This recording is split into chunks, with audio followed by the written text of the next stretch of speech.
So if you go into Connect Controller, disconnect your controller, close the pause menu, open it again, and reconnect a different controller, you should be able to use the disconnected controller in the menu. And so you can go to Camera Controls, hold down the L button, and play an entire match in frame by frame, super duper slow motion.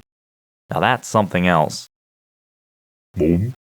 Particular Mushroom.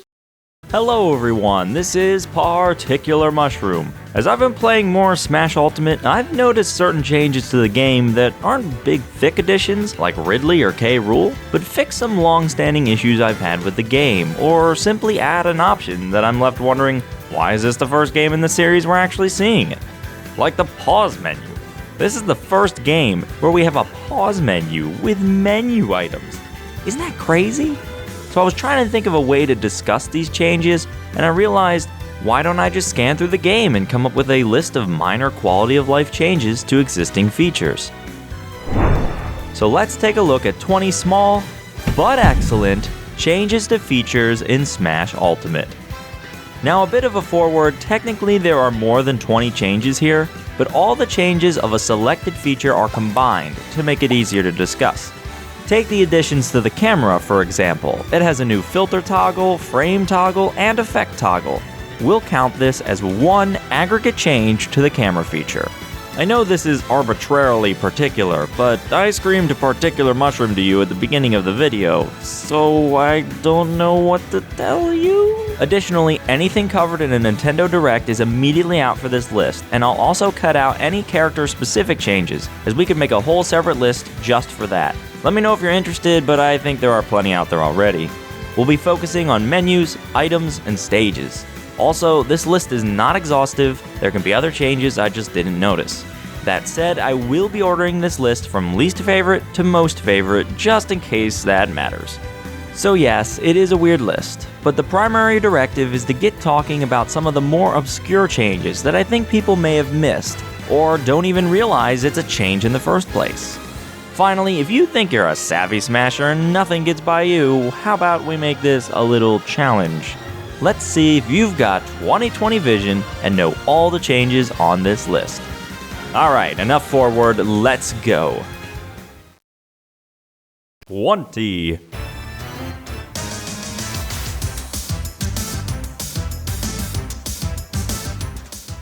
When you clobber someone with that oversized work tool, it pops out a sound and animation reminiscent of the original Donkey Kong arcade game.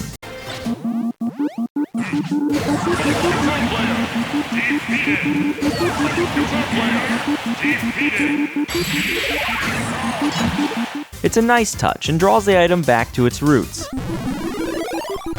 A simple, effective change. Interesting thing about the Golden Hammer, it has the visual effect, but not the sound. Probably because it's from Wrecking Crew, but then why does it still have the visual effect? I don't know. 19.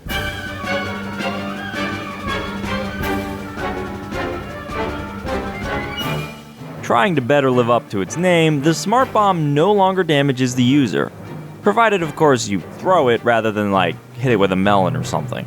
If you chain Smart Bombs together, however, subsequent bombs will damage the user, so I guess the AI still needs some work. I kinda like the risk factor with the Smart Bomb, but this puts it in line with other one-time explosives, like the X-Bomb, the Bomber, and the Bomb-Bomb. Wait, the Bomb-Bomb no longer inflicts self-damage? Wait, isn't that the whole point of the item? Forget it, let's move on. 18.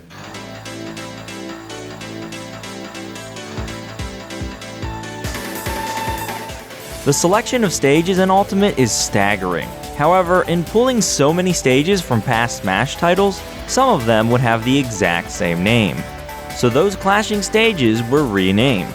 Yoshi's Island 64 is now the Super Happy Tree, Congo Jungle is Congo Falls, Mario Circuit is Figure 8 Circuit.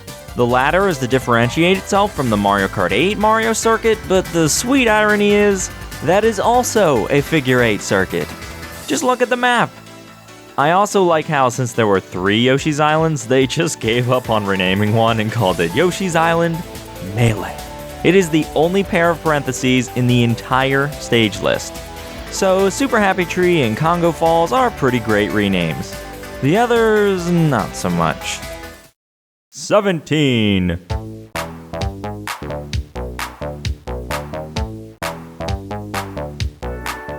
One change I was surprised to see was nerfs to a few of the stage hazards. I call them nerfs because the hazards are less hazardous. Anyway, the Superstar reward in WarioWare seems to be gone, which for me at least is fantastic. Come on, just make the rewards consistent and it's party time! Rainbow Cruise has also seen a surprising change. The downward arrow section is much slower and provides way more wiggle room when moving back to the airship. This has long been a sore spot in the level and should definitely improve the experience. Excuse me, K-Rool, I was trying to showcase something. Oh, you're getting it now.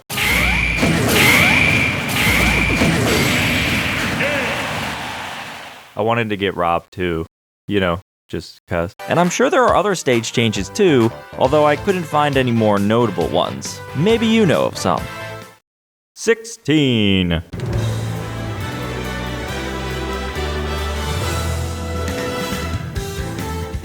Clacking on L or R cycles through alternate costumes for your character, so you can look as fresh as possible on the battlefield. In past titles, clicking on your fighter offered the same function. However, in Ultimate, clicking the fighter instead opens a panel showing the entire array of costumes as stock images. With 3+ players, you also get a slightly better look at your Peachy Princess. The real sleeper OP though is while this panel is open, no one can start the match. So your old pal Bumpadump can't accidentally start the match to trap you into Muck Green Game & Watch. 15.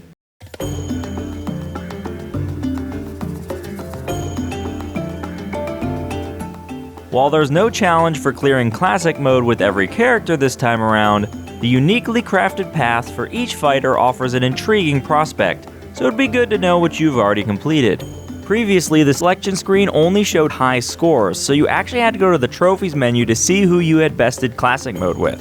But this time around, each character will have a badge over their box, so you can quickly see which fighters you have left to play. It may seem like a negligible change, but with a roster this big, those small time saves will add up. 14.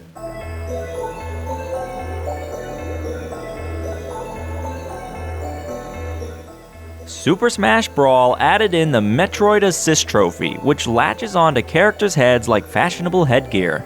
You could always whack this dapper hat a few times to get it off your head, but Ultimate adds in the ability to freeze the Metroid as well.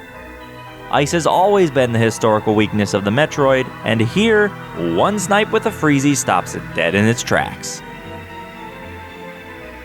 Doing so in previous games would just annoy it a little. 13.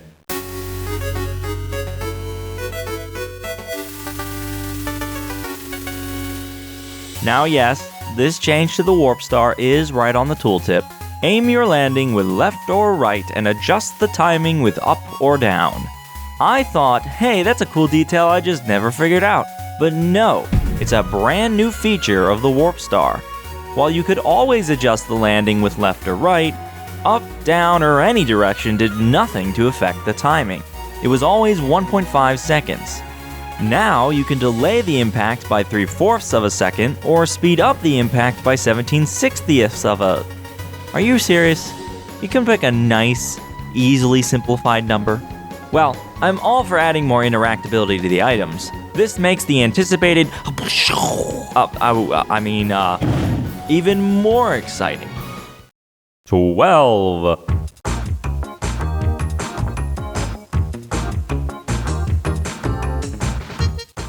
Boxes are my jam, and with this small change, the Blast Box is no exception. I've always enjoyed this item, but in the past, you either hit it with fire, or it was a total mystery box. Unless you knew how many hit points the box had, how much damage your moves did, and kept a mental track of the box, you wouldn't have a clue when it would explode. Combined with the box's clunky nature, it was usually best to just avoid the box altogether, unless you had fire. Now, however, the box will begin to glow after taking enough non-fire damage, and later explode on its own. The box still explodes immediately upon touching fire, but the combustion-deprived also have a pretty fair interaction with the box. More fun for everyone, and more times I'll be ticking that item on. 11.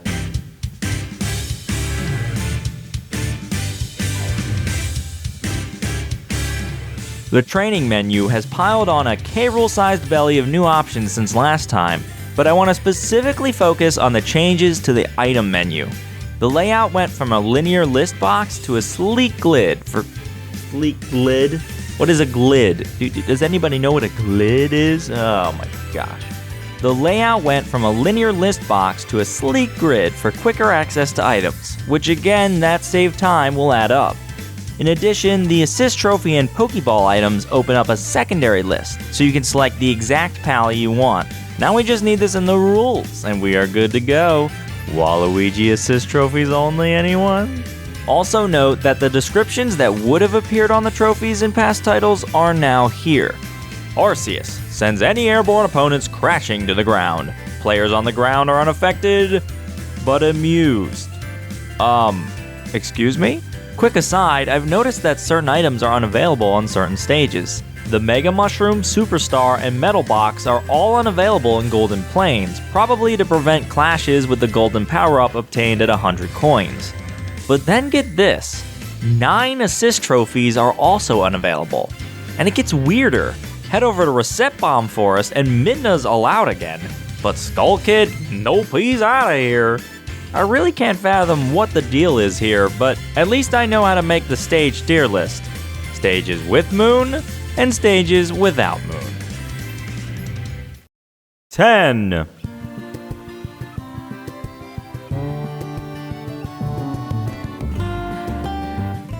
After hours and hours of smashing, it's good every so often to sit back and marvel at the various records on display. However, Smash has had this problem where the character you played most as tends to hog up all the spots. They got the most KOs, the most damage given, the most damage taken. Ultimate, though, finally shows some more unpredictable stats. Win percentage in the last 50 games, average falls per battle, and my favorite, average KOs per battle. Why yes, Ganon absolutely should have the most KOs per battle. I also can't say I'm upset that they've separated the different KOs, even if K-Rool still hogs most of them. 9.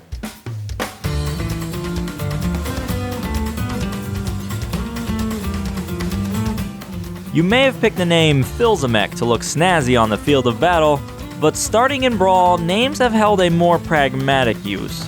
If you disliked the default control scheme, you had to give yourself a name to use a different button mapping. In Ultimate, however, you can change, in addition to existing names, the default control configuration. This way, if you forget to pick a name before battle, your game won't be completely thrown off. The only gripe I have is if you change the default controls, when you make a new name, it defaults to the default controls. The default of the default controls. That is poor wording. Like when you change the default controls, you want that to be the new default. But the game has its own default that overrides your default, because even though it says default, it's not actually the correct default. Alright, I give up. Let's move on. 8.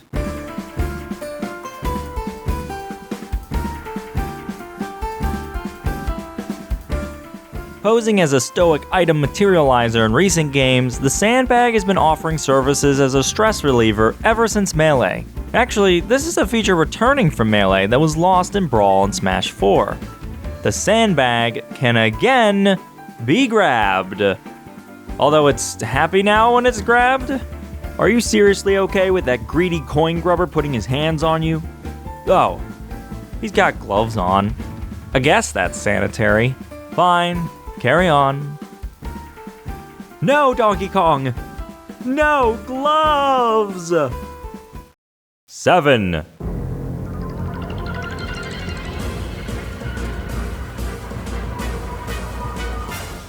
Ever since Brawl, Smash has been bundled with a large selection of challenges to complete for various rewards. Occasionally, one will grant a golden hammer, which can be used to smash open a panel and receive the reward without completing the challenge. In Ultimate, you actually start with 3 hammers, and charge more as you complete other challenges. However, there's something else here that's a bit more exciting. In Smash 4, breaking a panel with a golden hammer leaves a permanent watermark on the top right corner, indicating you didn't actually complete the challenge. In Ultimate, you will similarly receive a tiny little hammer mark on the description. The difference here is if you complete the challenge later on in Ultimate, the hammer symbol will actually disappear. So you can break open the panel for the rewards early and still prove to your friends later that you were able to overcome the challenge. That's a win-win situation. 6.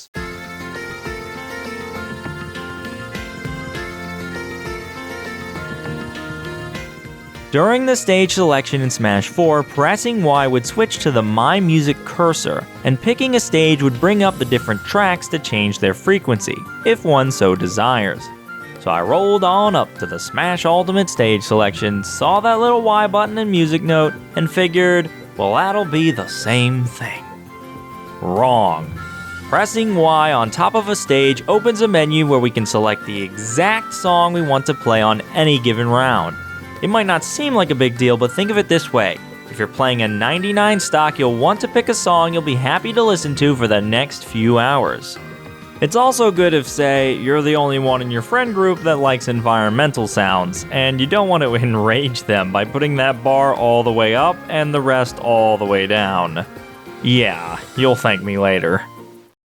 5.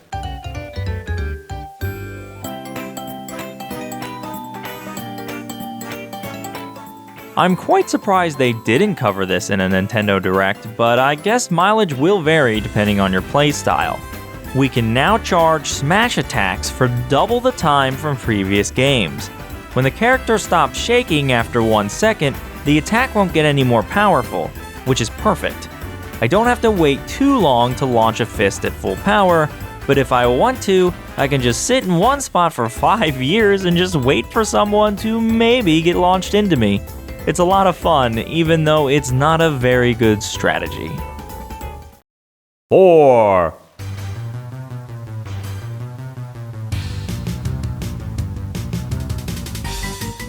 Haha, it's a silly joke.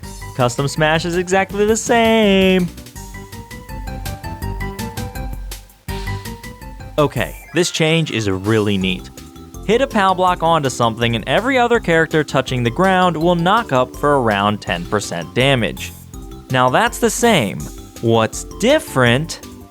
They stack. So say you're holding a PAL block and there's one over there and there's one over there.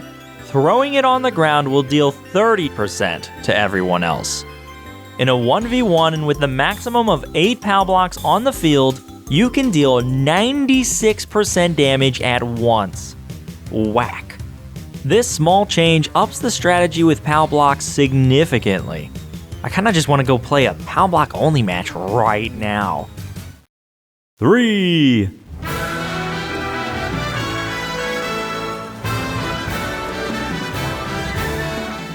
This change isn't too impactful, but it's long overdue. All the way back in Melee, they added a score display, which shows your current score in timed matches so you can see who's ahead, and perhaps try and target them. However, turning on this option during a stock match did absolutely nothing. Until Ultimate rolled around. That little number is finally displayed in a stock match. Yes, I know points don't determine the results, but it's a nice little detail that, well, just makes me happy. Plus, we can see who's stealing all of our KOs and target them anyway, even if they're losing. 2.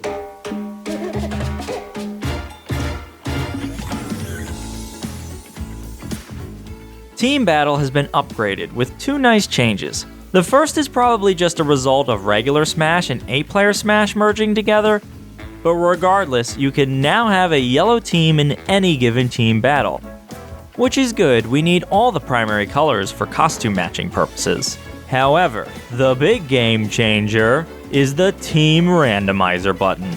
We don't have to worry about who's on whose team, what's balanced. Wait, you can't be on that team. Wait, You're I want to be with Smiffledore. Why do you get to be on the red team? Sorry, Red Red can't be on can't the be on green the team. team. Balance. Hold Hold on, that's just down not with the fair. 2 good people. No one gets insulted because they're on the bad team. Just hit that puzzled flag and see what happens. A fantastic change to team battles. Absolutely fantastic. That kind of sounded sarcastic. I wasn't being sarcastic, trust me. And now, number 1. I am super pumped to talk about this. If you ask me what my favorite item was coming into Smash Ultimate, I'll tell you the bumper. This simple yet effective item deals no damage, but instead bounces players around, so positioning is key.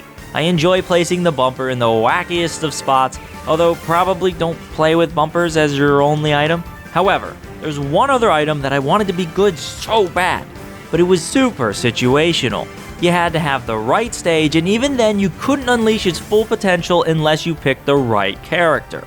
But Smash Ultimate, baby.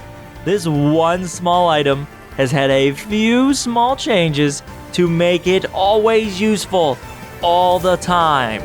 It may now very well be my favorite item. 1.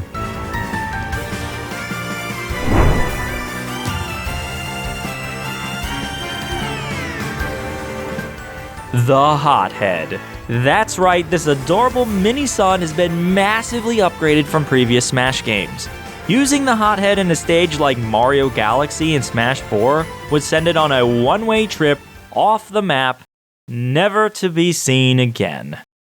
I would trade it all away if you'd come back to stay. This galaxy's not the same without you. Do the same thing on the same stage in Smash Ultimate, and by some dark Kirby magic, it returns. Finally! Child, you have come home. Ah, shoot. Welcome back. This takes the Hothead from approximately 14 usable stages in Smash for Wii U to 103. And that's not all. The entire looping mechanic of the Hothead has been revamped.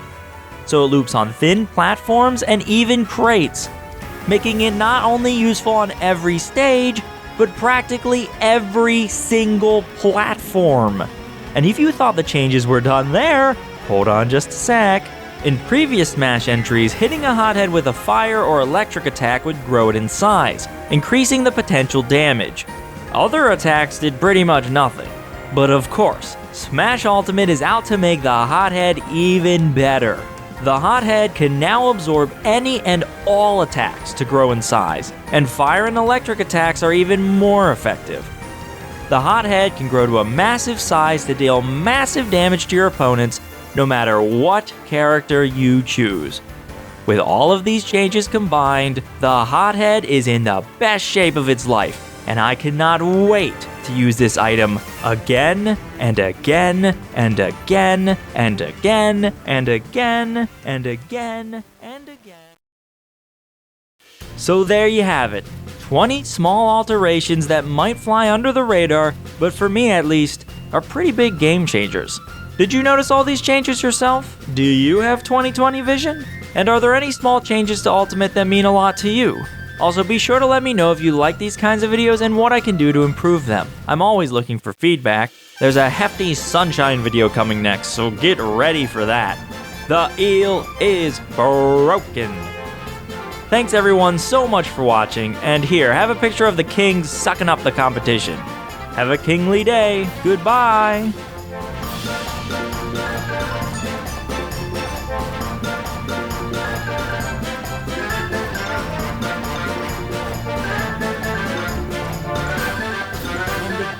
And again, and again, and again, and again, and I think that's enough again, so I think you get the point now.